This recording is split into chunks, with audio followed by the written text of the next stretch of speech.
Abascal, estábamos escuchando al señor Buxadé, decía, les vamos a contar cuáles son las recetas de Vox para intentar paliar las consecuencias de esta inflación, que es verdad que es coyuntural y está desbocada, se sitúan los dos dígitos por primera vez desde el año 85. ¿Cuáles son cuál es la propuesta de Vox para controlar la inflación? Bueno, en primer lugar, nosotros pensamos que no hay recetas mágicas y que lo que hoy estamos viviendo con esta crisis inflacionaria, con este problema de suministros, obedece también a las políticas que se han tomado durante muchas décadas. Por lo tanto, sería mentir a los ciudadanos decirles que esto podemos arreglarlo de un plumazo. Pero las medidas que se han venido tomando durante las últimas décadas, que nos convierten en dependientes desde un punto de vista industrial, desde un punto de vista energético, porque se ha deslocalizado el empleo, se ha deslocalizado la producción industrial, se ha deslocalizado la producción de energía, se ha renunciado en el Congreso de los Diputados, en una votación hace un año en la que solo Vox se opuso a explorar y explotar nuestros recursos naturales, y eso nos convierte en dependientes. Nosotros pensamos que todo este tipo de medidas están detrás de la crisis inflacionaria y que cuando sucede una epidemia, sucede una guerra, sufrimos mucho más de lo que sufriríamos en otras circunstancias si lográsemos alcanzar esa soberanía energética, esa soberanía industrial en muchos aspectos, de la que nosotros hemos estado hablando desde la moción de censura, cuando todos se reían de nosotros, nos llamaban autárquicos, franquistas, y a día de hoy todos están hablando de soberanía energética, pero no se toman las medidas necesarias para resolverlo. Por ejemplo, en estos momentos la Comisión Europea, el Parlamento Europeo, han declarado verdes la energía nuclear y el gas. Y sin embargo en España se ha dicho que da igual en esta ocasión lo que diga Europa, que en España seguimos empeñados en ser dependientes y en renunciar a la producción nuclear, que sería, por ejemplo, muy positiva para abaratar el precio de la energía en España. Medidas de ese tipo y, por supuesto, medidas de carácter fiscal. Nosotros pensamos que en un momento como este, de tantas complicaciones, es inaceptable que el Estado esté recaudando más, aprovechando precisamente la crisis de inflación.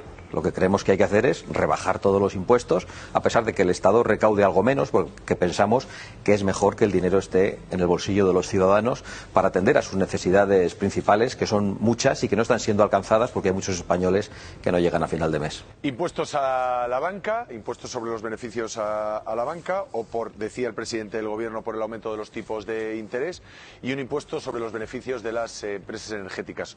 No están, por lo que vi en el debate sobre el Estado de la Nación, en absoluto de acuerdo con dichos impuestos, que efectivamente provocaron un desplome de la bolsa, sobre todo en lo que se refiere a las entidades bancarias, algo que por otro lado era previsible. Bueno, es que nosotros pensamos que las medidas del presidente Sánchez son absolutamente populistas y demagógicas. Él se presenta ante el Congreso de los Diputados en una competencia con Podemos, fundamentalmente, que desconocía esas propuestas y que inicialmente no las aplaudió, en una clara muestra de enfado de que las propuestas más extremistas, más bolivarianas de Podemos, traídas por el presidente del Gobierno, habían sido llevadas al Congreso sin hablarlo previamente en el Consejo de Ministros. Pero nosotros pensamos que son medidas falsarias, porque además, en contra de lo que Sánchez nos quiere hacer creer, no atacan a los poderosos, atacan fundamentalmente a las personas más humildes, a los pequeños ahorradores, a las personas que tienen un plan de pensiones, a las personas que han comprado unas pocas acciones de una entidad bancaria española, que vieron cómo inmediatamente se hacían más pobres en cuanto Sánchez continuaba hablando en el Congreso. Nosotros le decíamos, señor Sánchez, es que cuando usted habla sube el pan, literalmente, y eso es lo que está pasando. Nosotros, por lo tanto, se lo hemos dicho con toda claridad al Gobierno y al Partido Socialista durante esta legislatura. Nuestra posición frente a sus políticas es de distancia infinita y no vamos a apoyar ninguno de sus experimentos y ninguna de las medidas que pretenden engañar a la población, que no nos van a sacar de la ruina a la que nos está condenando el Partido Socialista y el Gobierno de Sánchez. El Consejo de Estado, hoy publica el País que el Consejo de Estado da luz verde a esa reforma de la ley de extranjería para, le pregunto, una inmigración regulada, que es lo que muchas veces han pedido ustedes. Pues bueno, lo cierto es que una vez más se empieza a hablar en los términos en los que nosotros lo hacíamos, y a nosotros nos parece muy bien que la inmigración exista, pero que sea una inmigración regulada, ordenada, legal y fundamentalmente dirigida a aquellos países que demuestran que tienen capacidad de integrarse entre nosotros. Pero el problema es que en España la legislación migratoria, que también era ordenada, existían los requisitos, no se ha cumplido.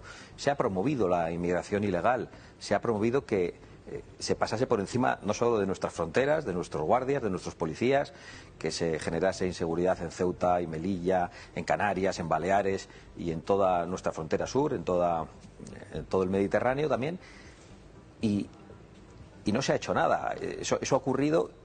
Llegan a España ilegalmente, hay ayudas sociales, acaban regularizándose y nosotros por eso decíamos con toda claridad que el mensaje más importante para combatir la inmigración ilegal no es probablemente un dictamen del Consejo de Estado que esté bien, sino que se diga que se termina con el efecto llamada diciendo que nadie se regularizará en España si ha entrado ilegalmente a España, que no podrá acceder a ningún tipo de ayuda social y que será expulsado. Esta no es una medida xenófoba, como dicen algunos.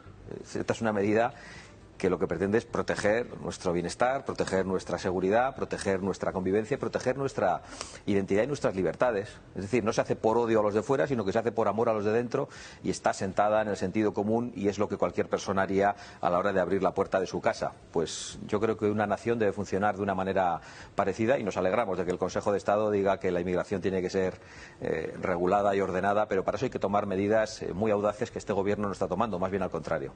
Bueno, lo que pretende esa modificación de la ley de extranjería es establecer unos contratos en origen para aquellos trabajadores que quieran venir a trabajar en sectores donde hay lo sabe usted perfectamente, una enorme escasez de mano de obra. Pues estoy pensando en la construcción, el sector de los transportes, la hostelería, etcétera. Señora Abascal, la ley de memoria democrática. Bueno, pero sí, dígame. Disculpe por entrar en esa cuestión que es muy importante.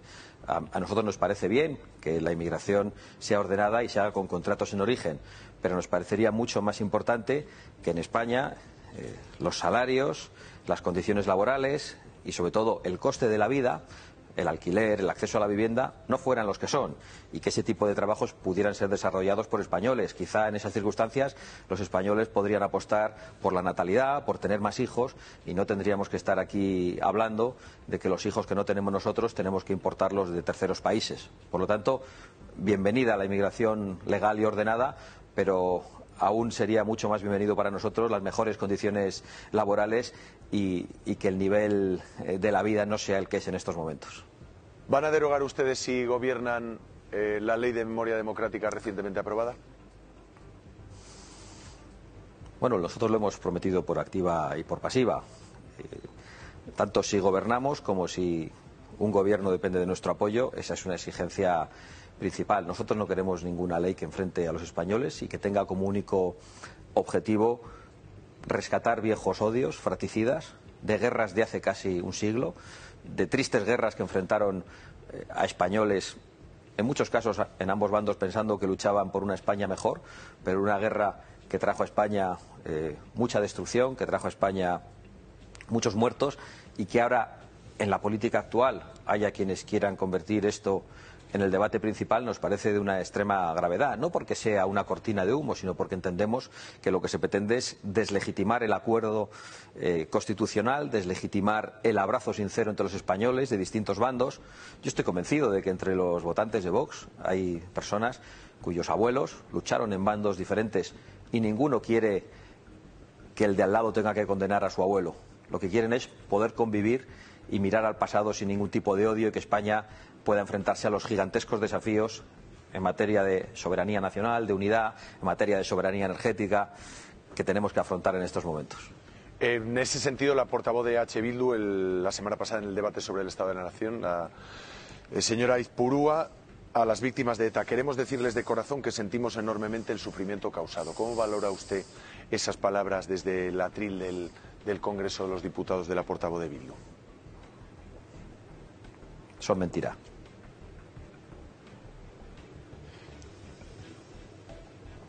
Hoy leemos voy a preguntar por la cuestión de la memoria democrática. ¿Cómo están sus relaciones con el señor Núñez Feijóo? Bueno, la verdad es que no hemos tenido todavía la oportunidad de tener un encuentro, pero más allá de la cantidad de encuentros o cuando yo pueda tener una conversación con el señor Feijóo, incluso más allá de lo que tantas veces se nos preguntaba de cuál era mi relación con el señor Casado, lo importante es que cuando los españoles voten sepan que hay gente dispuesta a ofrecer una alternativa, no un simple relevo. Y yo creo que eso es de lo que nosotros tendremos que hablar en el futuro. Es decir, cuáles son las cosas que se van a cambiar en España cuando los españoles puedan votar. Yo, desde luego, tengo la mano tendida al señor Feijóo y estoy dispuesto a encontrarme con él cuando le parezca.